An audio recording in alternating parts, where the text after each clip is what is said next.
আমরা প্রত্যেকে অধীর আগ্রহে যে প্রজেক্টের জন্য অপেক্ষা করছি সেটা হচ্ছে নিউ গড়িয়া, অর্থাৎ কবি সুভাষ থেকে সেক্টর 5 তথ্য প্রযুক্তি তালুক অর্থাৎ আইটি সেন্টার স্টেশন পর্যন্ত অরেঞ্জ লাইনের মেট্রো সংযোগ।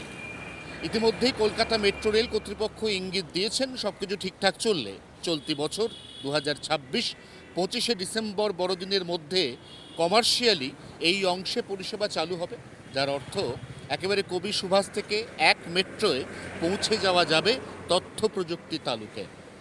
এই কাজের ক্ষেত্রে লাস্ট বা শেষ যে অধ্যায়, সেই অধ্যায় হচ্ছে সুকান্তনগরে পিলার নাম্বার 328 এবং 329কে জুড়ে দেওয়া। তার ঠিক পরেই রয়েছে গৌর কিশোর ঘোষ মেট্রো স্টেশন। এই অংশটি জুড়ে গেলে মেট্রোর এলিভেটেড করিডোর তৈরি হয়ে যাবে।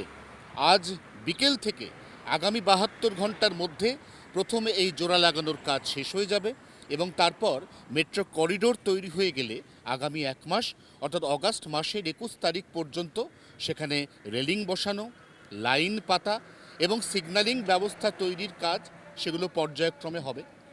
সিগন্যালিং ব্যবস্থা একবার বসে গেলে তারপর সেপ্টেম্বরের মাঝামাঝি সময়ের পর থেকে সিগন্যালিং অটো লক অর্থাৎ রুট রিলে সিগন্যালিং ব্যবস্থা এটা পরীক্ষামূলকভাবে বারবার মেট্রো কর্তৃপক্ষ পর্যবেক্ষণ এবং পর্যালোচনা করবেন। তারপর অক্টোবর মাসের শেষ দিক থেকে এমটি বা খালি রেক দিয়ে এই পথে ট্রায়াল রান হতে পারে।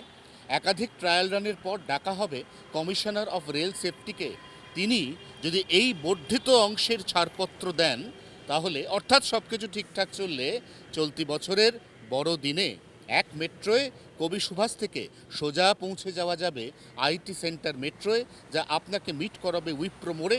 সেখান থেকে অন্য যে কোনো ছোট যানবাহনে আপনি পৌঁছে যেতে পারেন সেক্টর 5-এর যে কোনো অংশে। 24 ঘন্টার জন্য। ক্যামেরায় নবীনের সঙ্গে অয়ন, কলকাতা।